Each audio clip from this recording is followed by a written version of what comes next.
So really nice to see so many awesome people gathered in one room. I have really looked forward to this evening with you.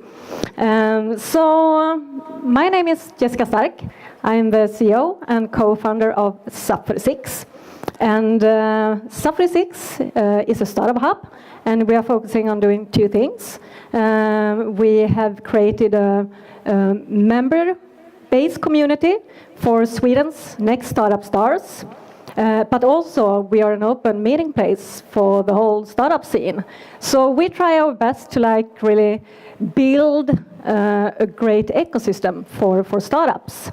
And we have been running now for a little bit more than 2 years, and it has been an amazing journey for me personally. Now we will focus what we are going to do tonight.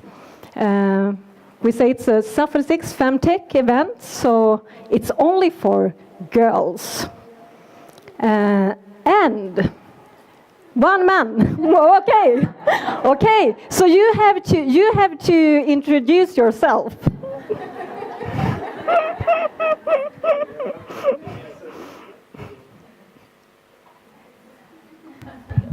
Hello, my name is Peter Yorth. I'm here from a telecommunication company in Sweden that's called Ericsson. And we are, of course, really interesting to see what all the nice talents and all the ideas and ideas you have here.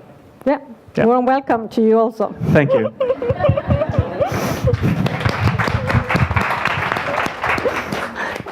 So now I want to introduce our guest and also our SUP46 friend, Adiba Barney.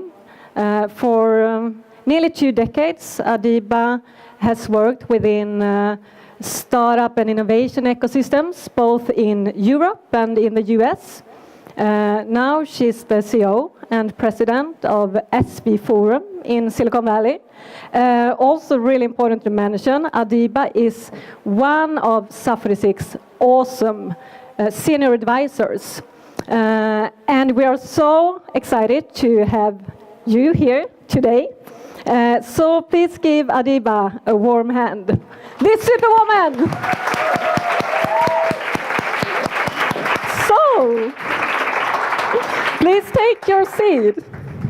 Great. Let me put this on. It is great to be here. Thank you so much for having me. And I love SUP46 and everything that you guys are doing. And obviously just getting these many amazing women in the room on such short notice for an event is just tells us how big your outreach is in the community here. So welcome to all of you, and very happy to meet you tonight. And also I had to add, I mean, you have such a strong brand, and I think a lot of people really are curious to listen more about what you have to say, of course.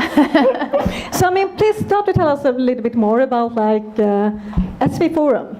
Okay, so SV Forum stands for Silicon Valley Forum and not for Sweden Forum, which a lot of people think because I'm Swedish. I'm like, no, it's not Sverige Forum. It's Silicon Valley Forum. It's a nonprofit organization, a 501c3 as we call it, in Silicon Valley, and has been around for 33 years now. So literally been part of the ecosystem longer than most of the companies in the area. And what that means is that it's connected to everything that's going on there. So everything from the large corporations in tech to the venture industry, to the startup ecosystem and hubs around there, to the universities, research institutes, and so on. We kind of are tapped into everything that's going on. So we function as a center of knowledge, resources, and information on anything Silicon Valley. And what we do is mainly 3 things, one of which is to cover what's going on in the tech industry, so follow the tech trends. So we follow everything that's going on, and then we produce content on it, similar to what you guys are doing with events and activities around what's going on in the startup community here. We put together a lot of content on that and programs and so on, conferences, workshop series, 1-week programs, you name it. And then, of course, our second part is the startup and investment ecosystem and making sure that we make it easier for entrepreneurs to access and tap into Silicon Valley, whether it's to the investors, to the corporate partners or customers, to get acquired and so on and so forth. How can we in this room have access to SV Forum? So you can become a member, but that's not really super important. You can just be part of our community without becoming a member, really. Becoming a member just gives you discounts to our events, and that's always nice. And for people that go to a lot of our events, it's beneficial. But we do about 150 activities per year, so if you really want to go to a lot of stuff, you would. But for you, if you're an entrepreneur that's coming over, checking out what Silicon Valley Forum is organizing, whether it's events or pitching activities, then this is a great opportunity for you to use us to get access to the ecosystem, because literally we're connected to all of it. How long have you lived now in San Francisco? So I moved here, moved to Silicon Valley and I live in San Francisco from Sweden in March 2011. So it's almost 5 years now, and wow, time flies. And I grew up here. Why did you take that decision? How could you leave Sweden? I know. What was I thinking? How could I? Yeah, no, it's, and actually that's a fair point, because I've loved, working in the Swedish startup and innovation ecosystem, and I really love everything about Swedish startups. But again, that led me to seeing what can we do for Sweden abroad and internationally, and that's what created a project called Innovative Sweden, which was basically to promote Sweden as an innovative country worldwide, a world tour exhibition that I pitched into the Swedish Institute under the Swedish Foreign Ministry, and that was all about, making sure that Sweden, so I was better for Sweden as a promoter for Sweden outside of Sweden than here, because I'm always been very kind of American in my way of communicating and all that. So I was out there and bragging about how awesome we are. And so in 2 years, I had kind of worked on positioning Sweden in Silicon Valley, and I think that was better for Sweden. But for me personally, continue. Yeah, so for me personally, when I came to Silicon Valley, I felt like I came home. And that was literally after just being there a couple of days.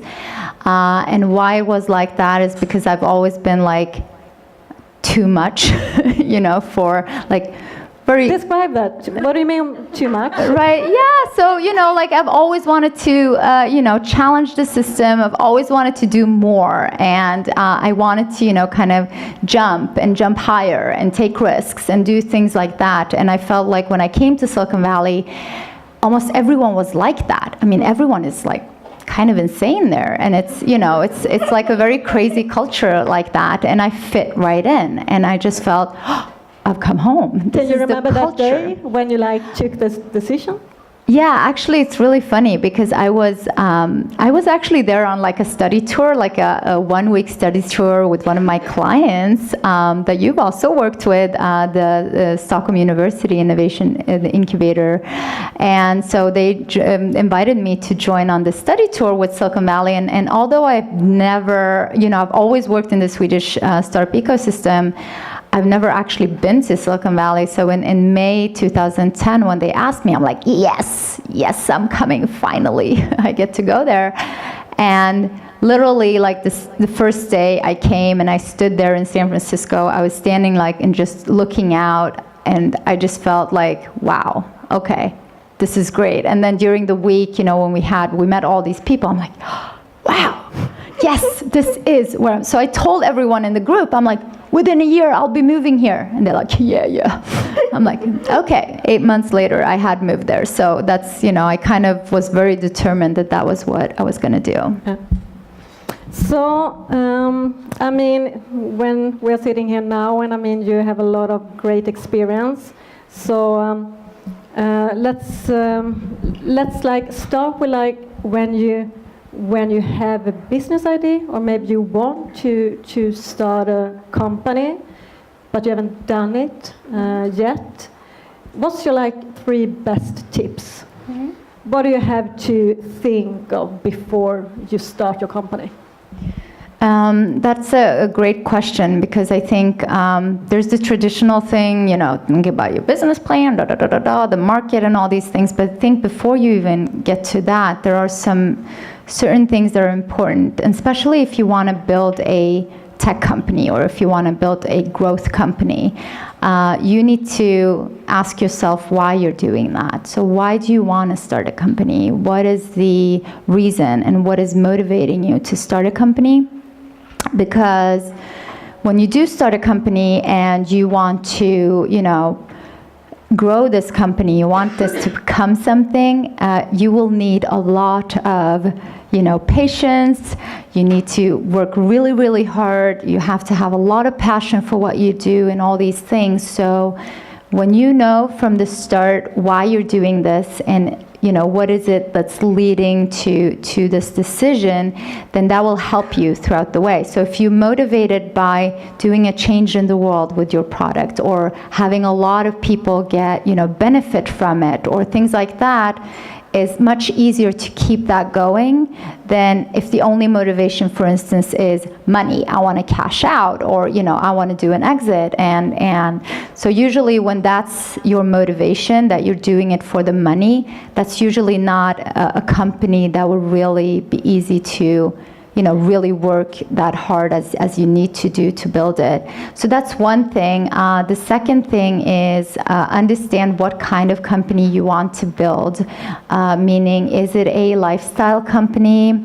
And for those of you that don't know what lifestyle company is, it's literally what it says, that you're building a company that will just make sure that you live and have a nice life ish. So you basically, you have some millions in the bank, you're having a nice life, and it's not really a growth company, it's a lifestyle company. Or are you building a growth company? Because if you're building a global growth company, then you'll take in venture capital, you'll have, it's a longer journey. You're also taking much more risks, and you're getting out there and really, it's a whole different play.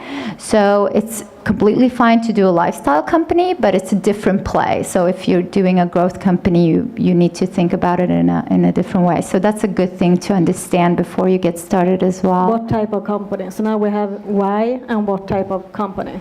Yeah, so what type of company? And then, of course, I think one of the key things, or, there are several, but one of the key things, who do I want to start this company with? Or do I have, other people that I want to do this with? Because being alone and starting a company by yourself is really, really tough. It will not, hold really. And usually when you're out there and you're meeting customers, you're meeting investors and so on, they really want you to be more than one as well. So it's not just one founder, it could be 2, 3. 4 is probably max, but up to 3 founders is really good in a company. What do you think about, there are really different opinions there to start a company with a close friend? So I think it's both, because it's going to be a really tough journey. So you have to be able to talk to each other openly without it being complicated. And with a close friend, you can talk openly and you can be, honest about things, and you can really because you have a foundation to stand on. So that's in one way really good.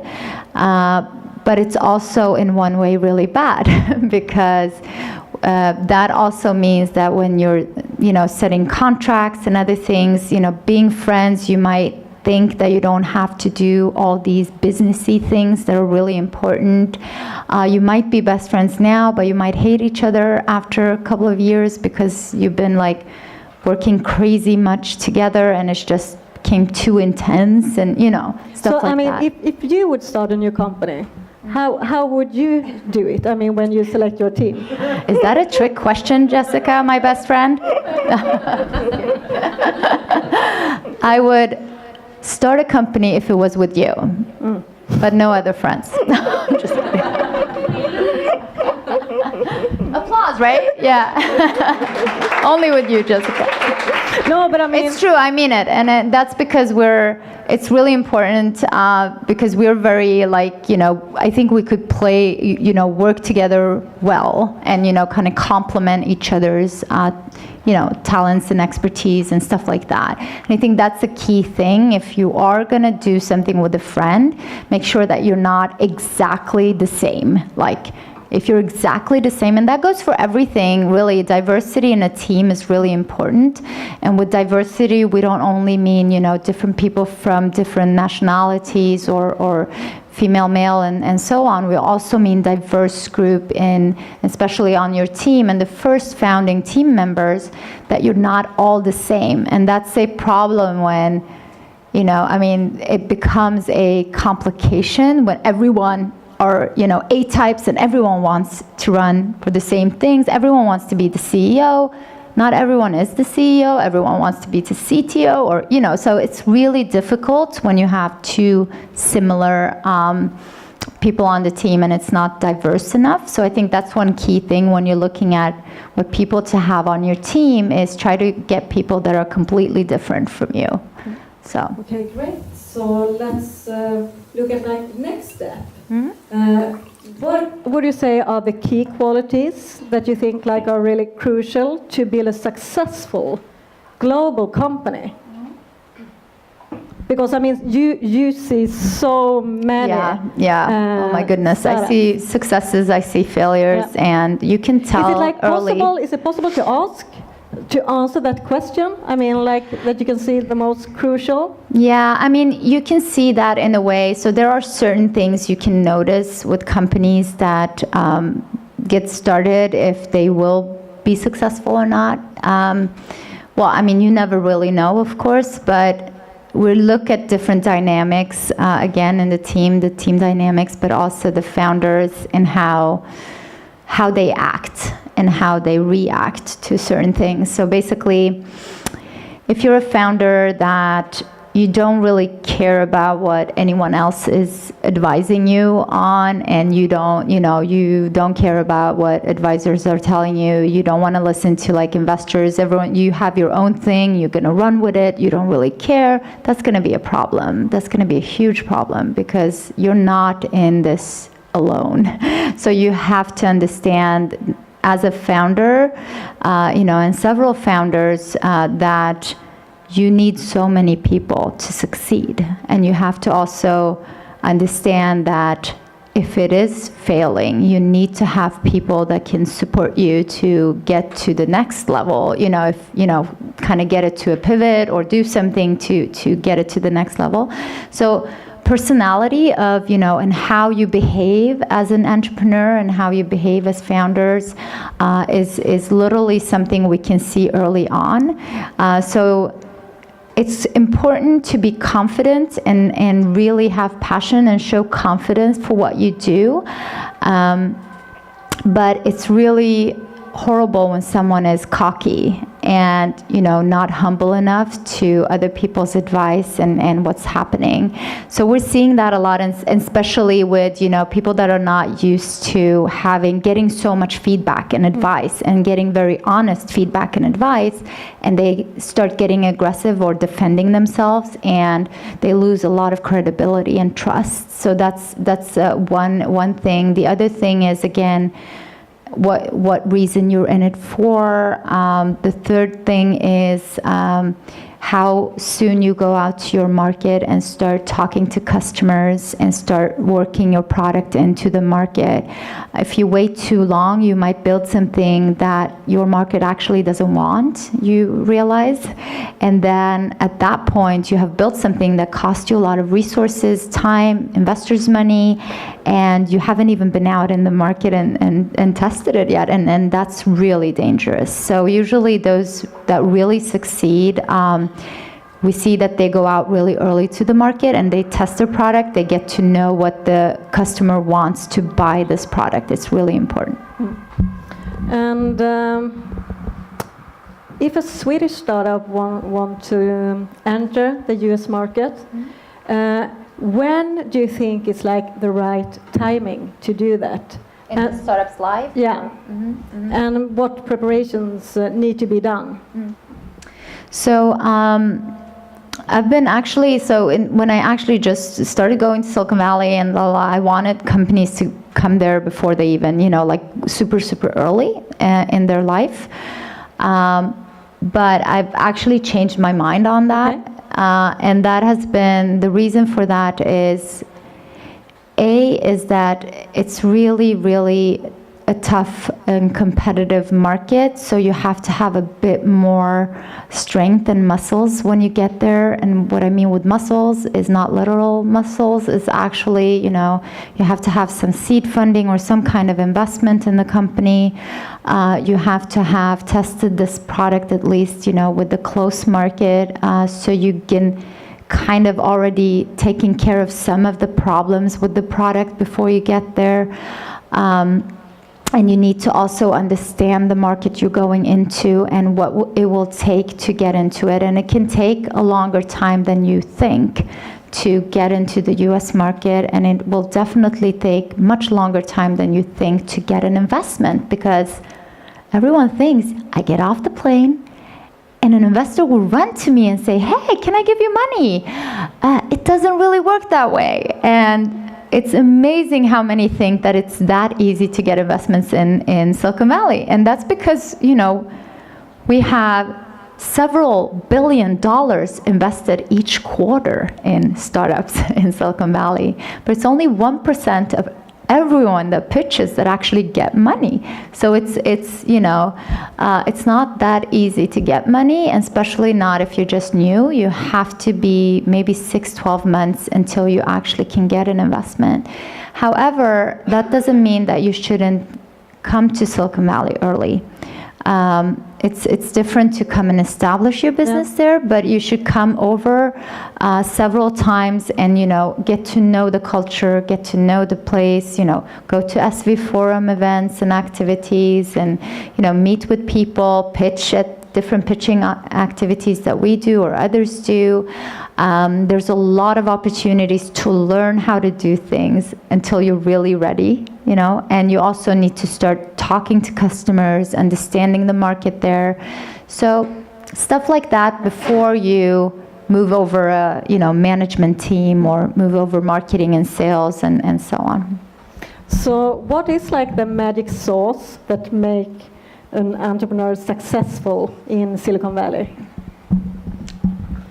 I think it's a combination of, it's a combination of those things that we talked about earlier. But I think what we're seeing here, and I've been so surprised that, just it's amazing the new generation of entrepreneurs that are coming out of Sweden now. And what we're seeing is,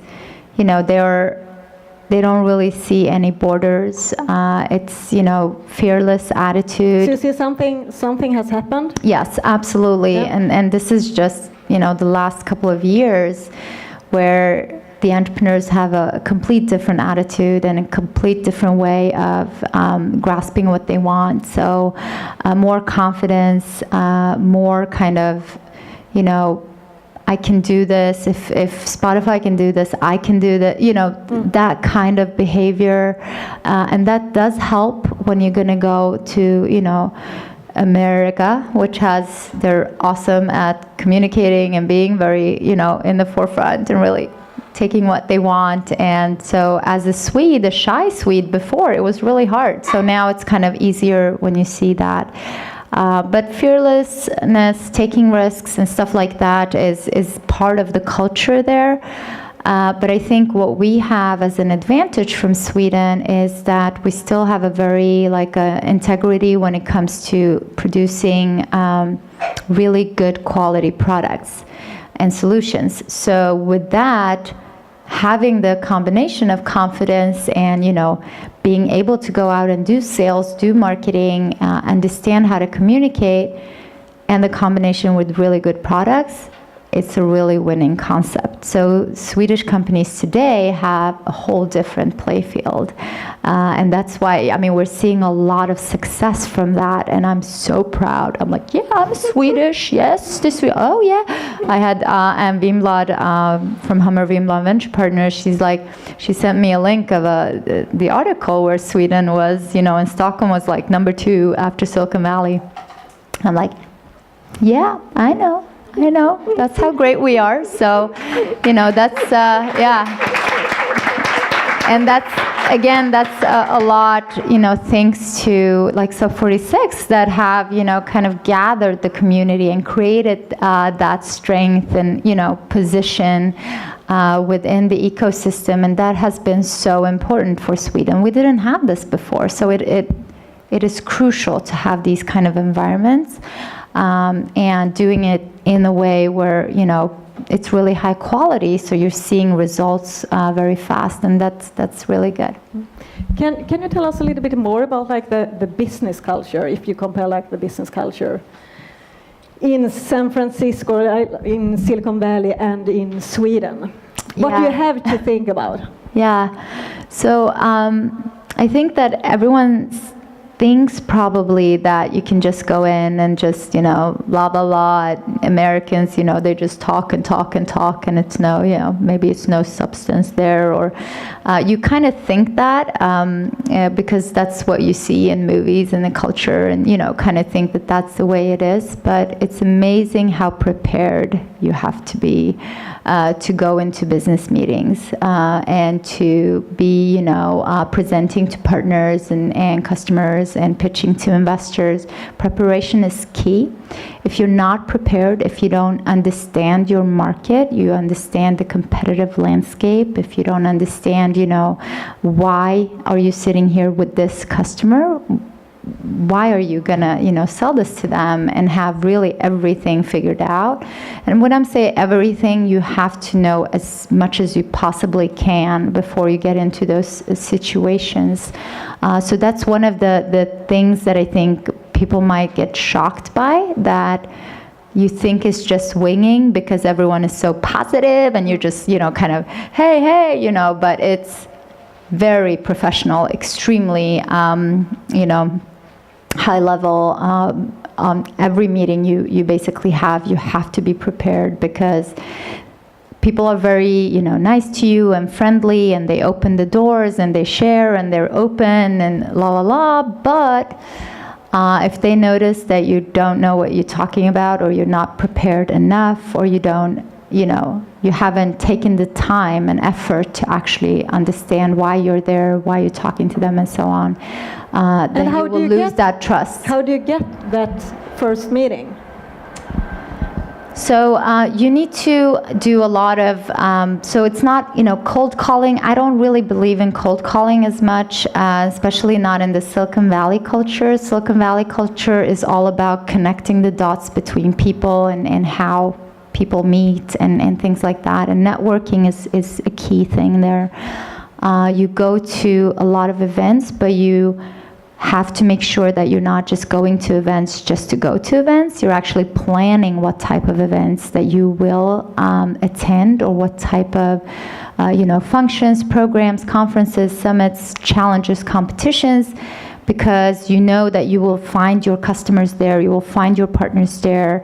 Or let's say, for instance, you know that someone that you want to sell to is speaking at a conference. For you, it's really valuable to make sure that you're there, and you'll be able to, you have to sit strategically where you can just grab this person and, kind of get that first personal contact with that person. And so there are a lot of tricks in how you get into meetings.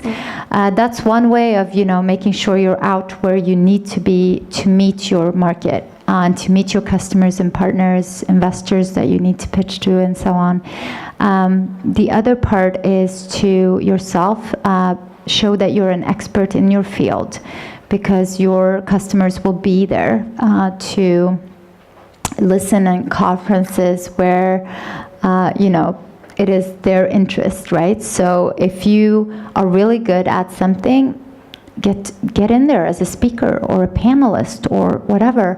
And guess what? It's really awesome when you're a woman, because everyone wants to have women on their panels. And I know it, we got quoted in, but it's not really that. Take that opportunity and take that, because what we're really frustrated with is that we get to we have so many events and we have so many panels, and we have to fight really hard to get women to actually accept to be on panels and to speak, which is really annoying. We asked as many women as men, but most of the women said no. And we're like, how are we going to get 50-50 on our So team? people here can email you if they think they're expert within if they're an expert in a specific conference or a panel we have or something like that, email me. I just had 2 Swedish entrepreneurs, female entrepreneurs, and a Finnish actually, and 1 Italian, but it was a European event, and I was supposed to have different mix of Europeans, and I ended up with 2 Swedish, 1 Finnish, and 1 Italian. So I don't know what I'm prioritizing here, but yeah. So that's a way to do that, is to be where things are happening. And then, of course, the third, and which is very common, is that you get recommended or you get referrals from people that they trust. And that's a great way of getting through the door as well. Yeah. So, I mean, let's jump more to like women within the tech field. I mean, you are as many women in this room in a very male-dominated industry. How has your gender affected your working life, or has it? So that's the funny thing. I've gotten this question a lot, and especially from like journalists, and they all want to know, and they want to hear me say, yeah, it's been awful for me, and I've had such a, but to be quite honest, I haven't really gotten affected by it in that sense, and I think that's a lot has to do with how I have seen myself. I haven't really seen myself as, the one that's different. And maybe that's also because I came here from Lebanon when I was 7, and I was different already.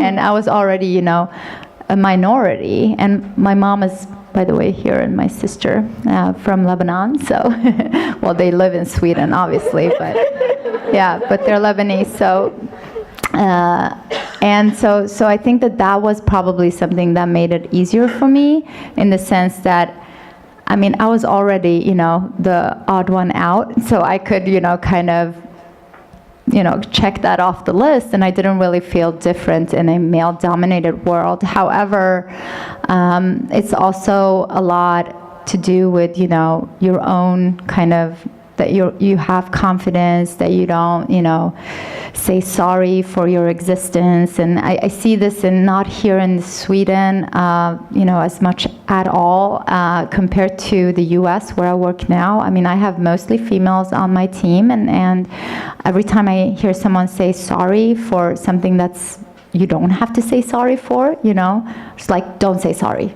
Like, oh, right. And that's, be confident. Get your, so I think that's one of the things, and especially in the US, where it's still not as, equality is not as, I mean, Sweden, we're top 5 in equality. The gender gap report that just came out had us top 5 with the other Nordic countries. US is 26 on that list. So it's still kind of, far behind. And that has a lot to do with that. It also has a lot to do with 50-50 in the home versus 50-50, it's definitely not 50-50 in the home in the US. It's kind of like the 50s more in the home there. So it's a whole different kind of culture. So I think as female rock here in Sweden, it shouldn't have any problems, because we're already, Yeah. I think we have some problems in Sweden.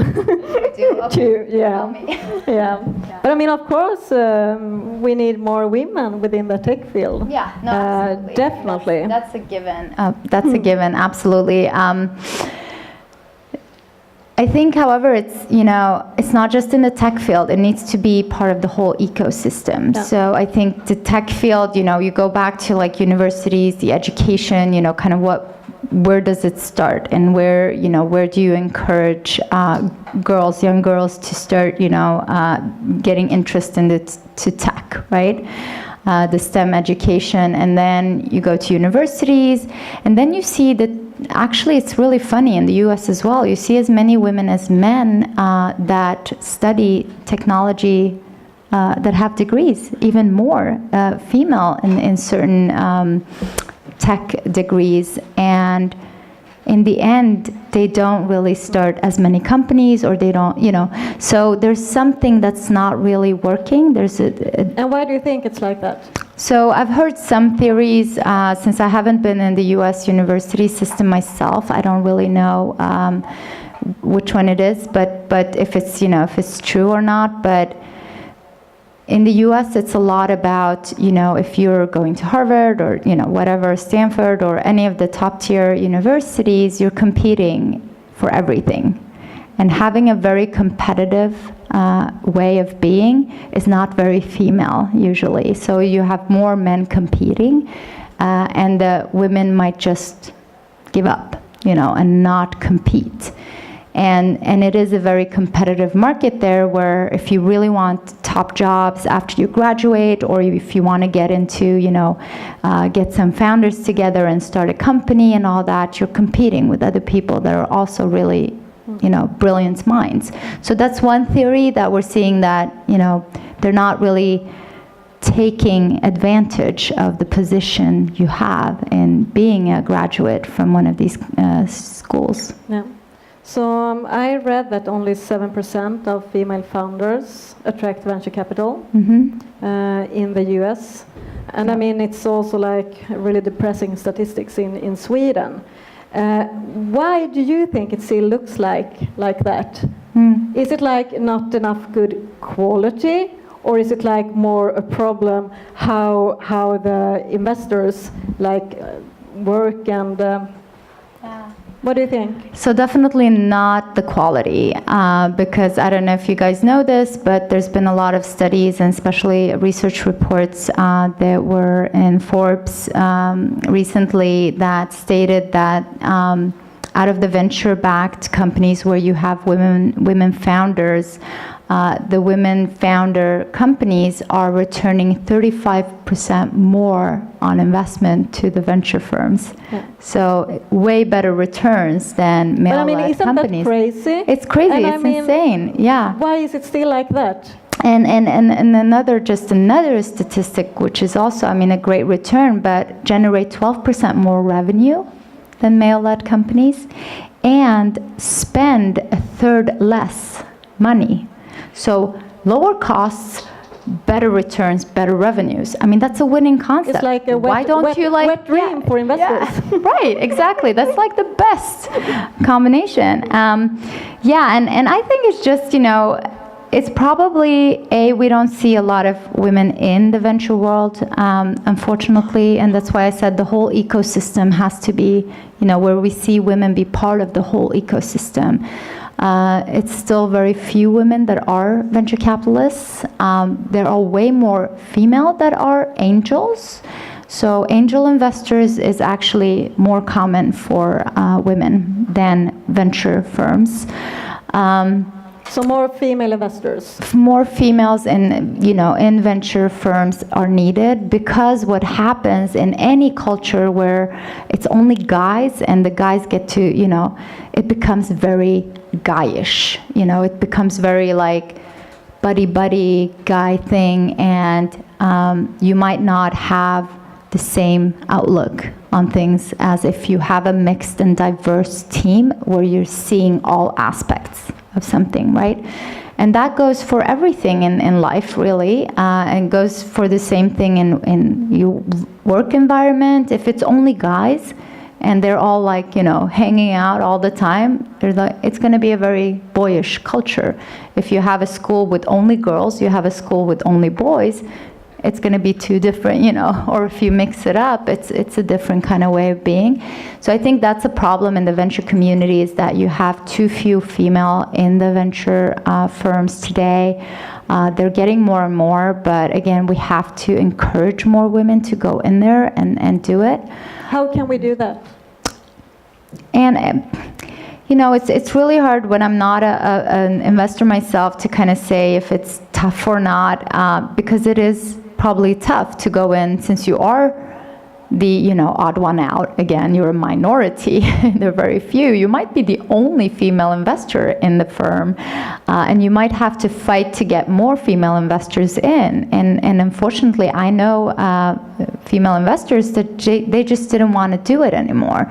They didn't want to fight for what they they had to, because they were a minority. It's always hard to be a minority. It's always hard to be the only one, or the one that's really different in the room, right?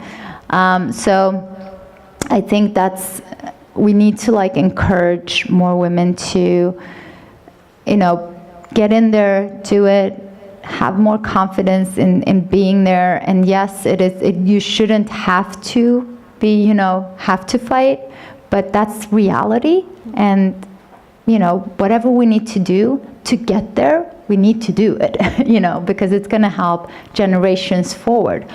So I think we all have a responsibility. And I was just talking in a lunch meeting I had, I just said, because we talked about equality and stuff like that. And I said, just having the fact that females are, women are saying no to speaker engagements, that's not good for any of us, because how will we get more women if we keep, we have to take the responsibility as well. We have to, if someone's asking me, I'm going to do it because I want to make sure that more female are doing it. And, so if I do it, then more will do it. And, it's always, we have a responsibility to see that But it effect. also can be like a responsibility, I would say, both for women and men to attend, to be a speaker at an event. And if you see it's only men in the panel, then you say, thank you, but no thank you, because we need to be more women. Yeah. The takane we have here in Yeah, Sweden. I know. Takane. Yeah, but if you do like 150 events per year, it tends to ruin your business model if you keep takane. because then you're like, okay. However, we do fight really hard to get women on. So we do probably get that more than any other organization. Because we really want to make sure that we have more females part of things. But again, I just know my team really goes after, the same amount of men as female. Yeah. Because, we have people that are really, really good at, and experts from both genders. So what do you think about the setup tonight? We have an event only for women. Yeah. Do you think that's good? Yeah, I think we need that now and then, you know. It shouldn't be like that all the time, but we do need some of those now and then, because it is, again, boys clubs, women's clubs, that we get to talk about the things that we really need to get out there. Do you see that a lot in Silicon Valley? Yeah, absolutely. We do have a lot, and we have a Tech Women Forum, for instance. Both men and women are welcome, but where it's just a way to get to talk about things and get to kind of touch some of those topics that might not be easy to touch when it's mixed. But it's not the actual, that not having men in the group or something like that. I'm really, I'm not like that at all. I don't, kind of like those kind of ways of, differentiating or kind of telling people to stay out kind of way. But again, we also need to be better at networking with each other and understanding how we can help each other, and understanding what effects that will give. So if we have, entrepreneurs here that feel like, yeah, I had to go through this. I knew, that was a challenge for me. I can help you because this is how I dealt with it, and this is how, you can move on from it, or stuff like that. So let's talk a little bit more about the private part of your life. So So you have been through many things in your life. As you told us, you have escaped civil war in Beirut when you were 7. You have also beaten like 2 rounds of breast cancer, and now, unfortunately, your cancer is back. I mean, what is it that drives you in spite of all obstacles? Love. Love for life. No, but seriously, yeah, it's definitely a tough journey. I think again, it's not really a joke. I really love my life. I really love and enjoy what I do. Like, you know, my job is the most fun on this planet. I've always loved what I do, so it's kind of helped. I have an amazing family and friends, and, you know, people that really care about me and that really, you know, do everything to support me. My amazing husband and all that. So you know, it's when you have all that support and you really enjoy what you do, you enjoy your life, you enjoy things, it's easier to tackle some of those obstacles that come your way. But yeah, I mean, these are some really tough ones, really kind of, and especially now when I'm, you know, stage 4, where it's chronic and I can't really treat it. It's going to be there with me until the end. So it's a different kind of journey now from the first 2 rounds when I still had a chance to treat it and get rid of it. Now we're just making sure I'm alive. So, but for me, it's like, to be quite honest, I mean, I have my days when I really don't want to get up and I really feel like, you know, damn, it's so unfair and all that. But then I just, what do you do, really? Like, it's like when you end up on a deserted island. Do you just lay down and let it, you know, be over? Or do you go out there and really make sure that you do the absolute best you can do with what you have? And for me, I just love my life so much that I just gonna do anything to live, right? So whatever I can do to do that. And I do strongly believe as well that technology is moving forward so fast that they will find a cure. And I believe that. And I believe that, you know, I will hang in there until they do. And luckily, I do know a lot of people in technology and in biotech. And I'm already on clinical trial lists everywhere. So I will, you know, fight it. Thank you.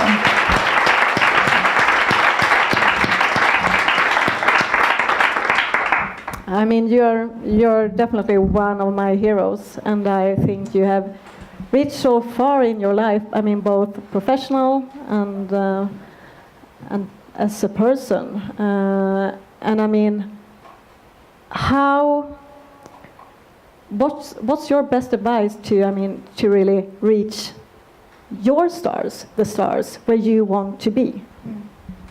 So I think that one way of really reaching to where you want to be is to really do something you like and you really love it and you really have passion for it, because it's really hard if you don't. And that's what keeps you going, literally, in anything you do. If it's a company, if it's your work, if, you know, your life, don't just be okay with things that are not okay, you know, just because life is too short and things can happen. And, you know, so for me, it's always been a thing to always make sure that I'm doing what I like to do and I'm really enjoying what I'm doing. I'm not just doing it for others. I'm not doing, you know, I really love what I do and I really love where I am, with whom I am, and, you know, things like that. So yeah, that's so important, not just given, you know? That's one thing. And what was the question? How you reach the stars, as you have done. I forgot what you asked. Okay, so those stars. So yeah, and another thing, and that has always been, and my family knows how weird I am about this, but and my baby sister, Tess, that lives in the US, I've been like, you have to set your goals and you have to know where you want and where you want to go, because, and it's just like for an entrepreneur as well, if you're setting your goals of what you want to achieve with the company, where you want to go with a meeting, or a goal you want to do with being at an event, or whatever you do, know what you want to accomplish with it. Have some spontaneity, of course. Don't be just like a frigid, just according to the plan. But more, kind of have some kind of goal. Know where you want to go, and then go after it.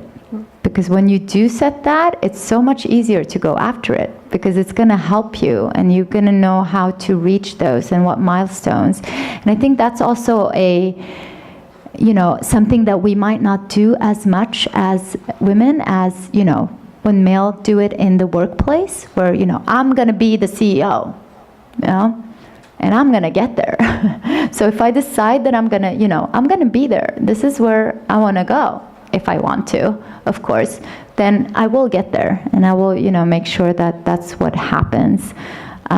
So yeah, those are some of the things that I've always done, and then different people do it different. But I think it's time to let more women in.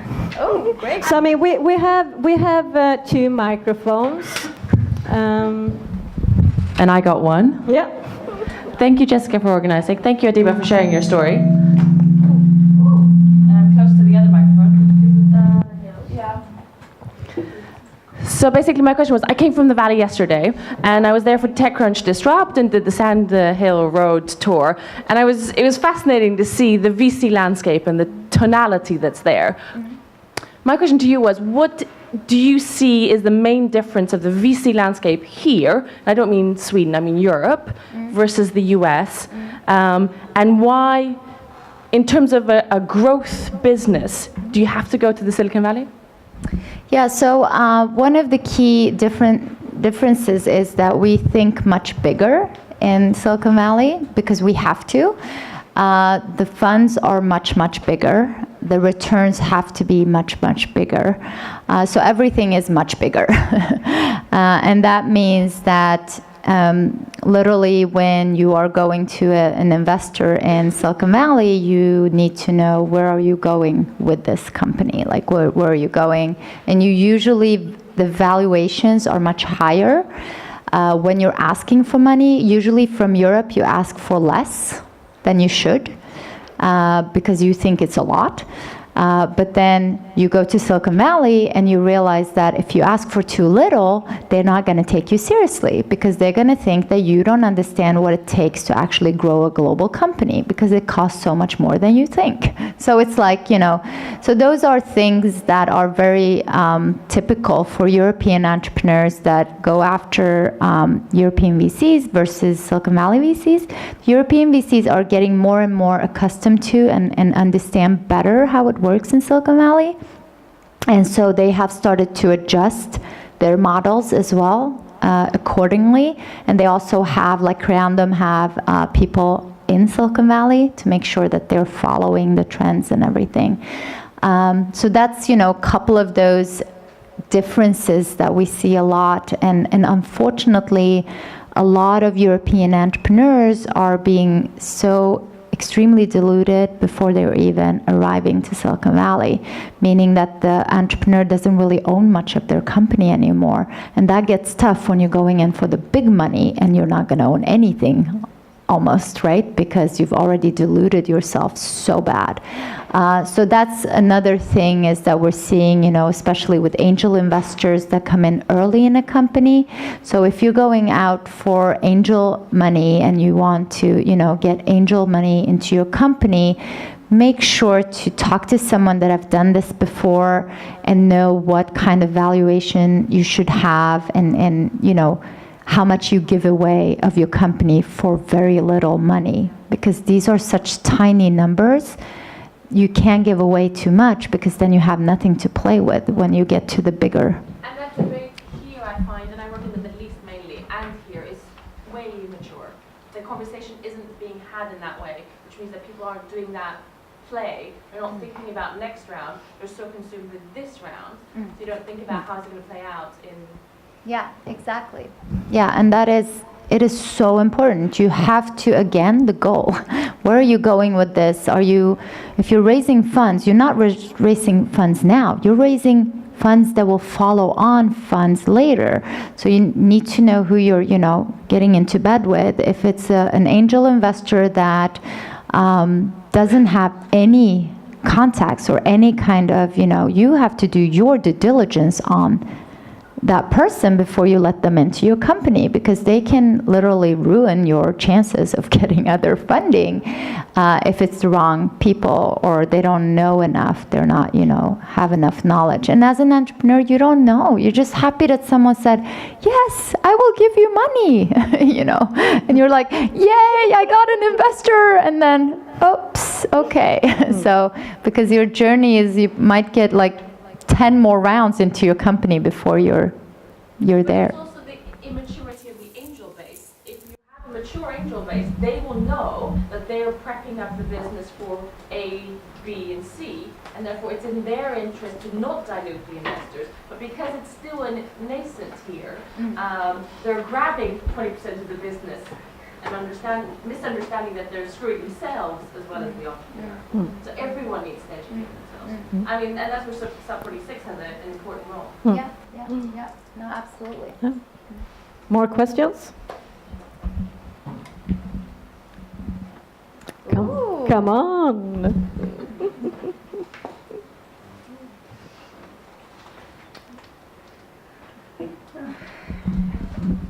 Really? I don't want to know anything? Wow, I think we covered everything. What would you say is the difference between starting up, taking your business to Silicon Valley versus other places in the US, like New York, for example, LA, or other cities? Yeah. No, I mean, that's the thing. You might not always, go to Silicon Valley, because if your market is not there, your customers are not there, your partners are not there, the actual investors you want in your company are not there, and other places in the US are more, relevant for you, then you should go to other places. So going to Silicon Valley is usually a way to also, if you really want to know how to attract people that know how to scale growth companies, then Silicon Valley is a good place for it, because we have tons of that. If you're going to make a difference between any culture anywhere, the only difference between Silicon Valley and other places is that we have density. And density means, high volumes of everything that you need in an ecosystem. Even if we have investors here, we have angels here, we have, a market, it's tiny, but still, we have, talent engineers, we have all these different things.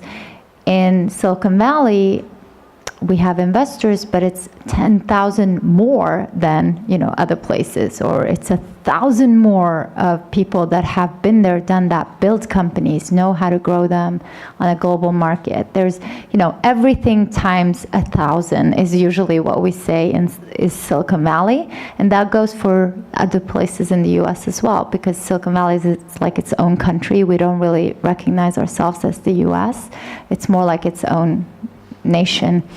And so, Tim Draper tried to do Silicon Valley as its own state, because he thought it should have its own ruling and all these kind of things. But yeah, that's because it's a very different place. Everyone that's there are there to be part of the startup and tech and, all of these kind of things. So, thank you. To make a comment on that, which is we did it. Sorry, the comment was we did it partly for the wrong reasons, which was the vanity aspect of it. So we'd already done our C round, we'd recruited all the people that we needed, and we just wanted to be in Silicon Valley because that's where all the tech geeks are, which made it more expensive. And actually, we just lost 9 hours, which made the tech between Sweden and Silicon Valley difficult. So I think your question is valid.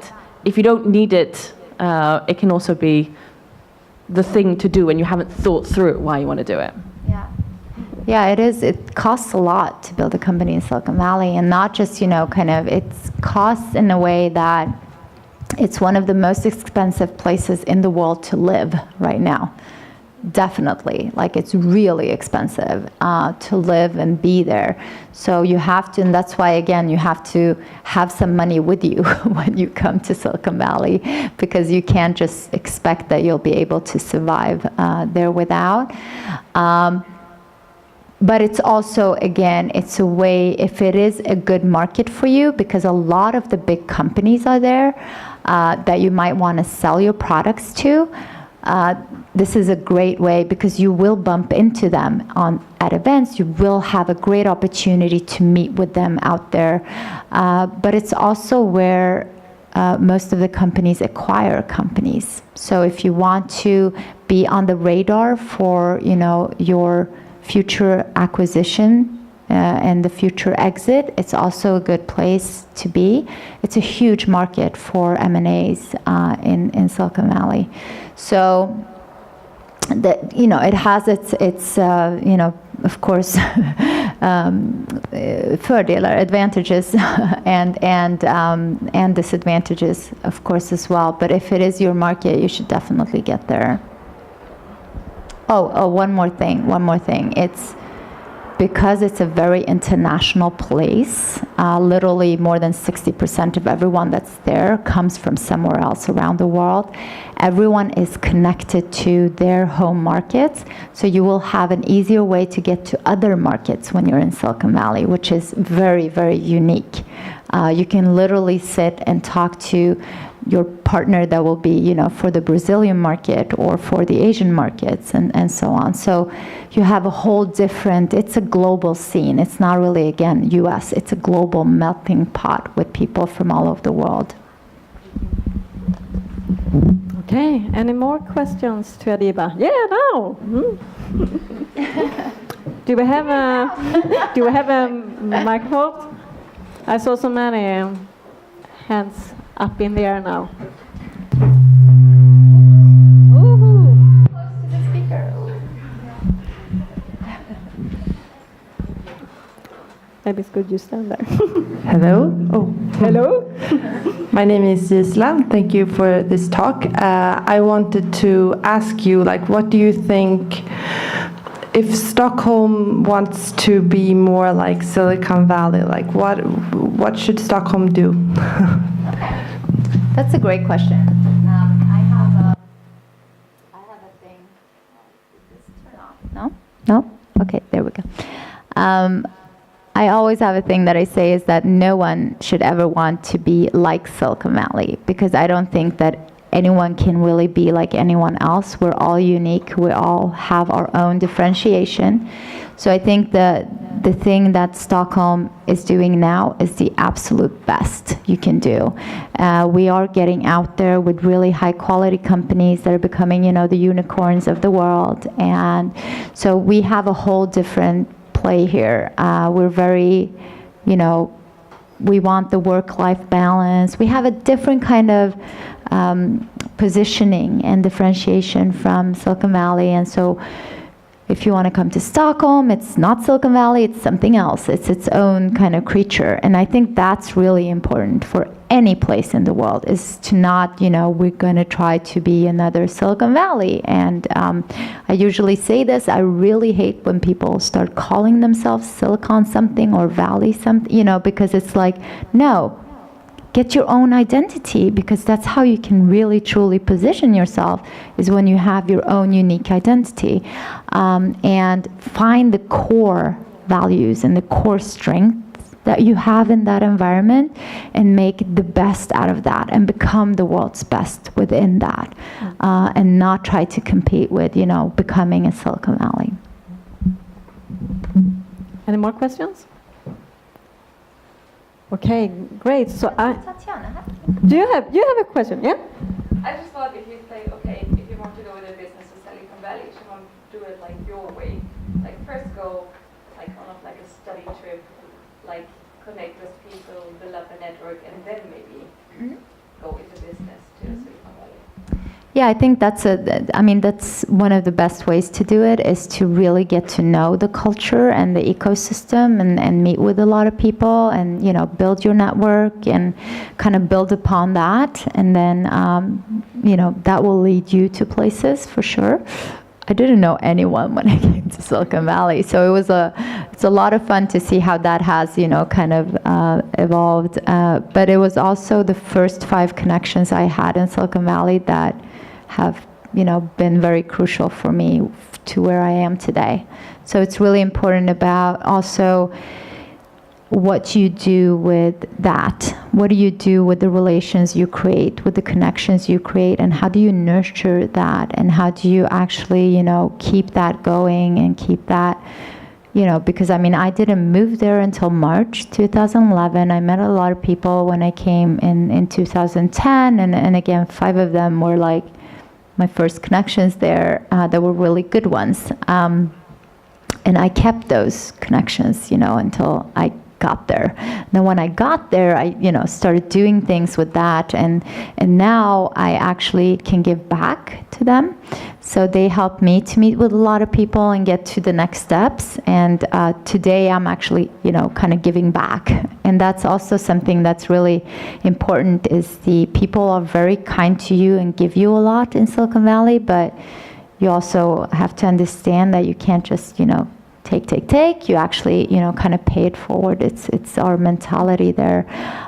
So people are very generous and, but not, not taking it for granted, making sure you nurture those relations and follow up. Follow up is really important in Silicon Valley. So that's, if you meet someone at an event, or if you meet someone and they tell you something, or they want you to send them something, don't think that was just something they said. Make sure to follow up and get that done right away. Don't wait too long, because you're going to lose that, because they meet several people and they won't remember who you are. So you have to kind of keep that. Oh, you remember me? I'm the Swedish girl that talked a lot about Sweden. That kind of. Me, that's how I kind of, remember me, and I asked a lot of questions, and stuff like that. So you can kind of build on that, and what kind of connections you guys got from that meeting. Great. So I think we will. Do you have any entrepreneurs? Do you have any entrepreneurs that you admire especially, that you really follow closely? For inspiration? I do. So I actually have always looked up to Richard Branson. And it's not just because he's a crazy entrepreneur and does a lot of exciting stuff and all that, but he also has the right way with how he is as a person. And I think it's really important that you do things for the right reason. And when you are there, you're successful, that you're actually doing things to, help the world. And that might sound very naive, but people that have come to the point where they can do something to change the world should do it. So Richard Branson has always been a person. Right now I have a thing and a crush on Elon Musk, although I would never, ever want to, kind of work with him, because I think that would be probably crazy. And don't send that to him. Anyways, no, but I think we all need people that are challenging things, that are challenging the system, that are getting the human beings to evolve in who they are and where we can go from here. And I think people like Elon are really like that. They can really change where we're going. Another person is Elizabeth Holmes with Theranos. Elizabeth, I don't know, how many of you have never heard about Theranos, because it's really new, but you will hear more about her. She's become like an icon in the US. Elizabeth built her first company when she was an undergrad. So she's, she was super young. And she built a company that literally, with just a drop of blood, you can test everything. So you don't need a lot of blood. And of course, that makes it much cheaper, less invasive for patients. You don't have to go and take a lot of blood. You can literally do it yourself, because the whole, kind of toolkit around it is very simple. The lab's very cheap, so people in any country can actually do tests. And so this is going to be huge. Imagine that you can just take one drip of blood and get all the testing you need. That's going to change how we do a lot of things. So those kind of entrepreneurs that really make a change in the world are my heroes, because, you know, sorry, but we have way too many photo sharing apps, and we have way too many, you know, those kind of things. They're great to have, but I really love those that are changing the world, and that's, and I love AI and robotics. So thank you so much, Adiba. Thank you for having me. It's, yeah.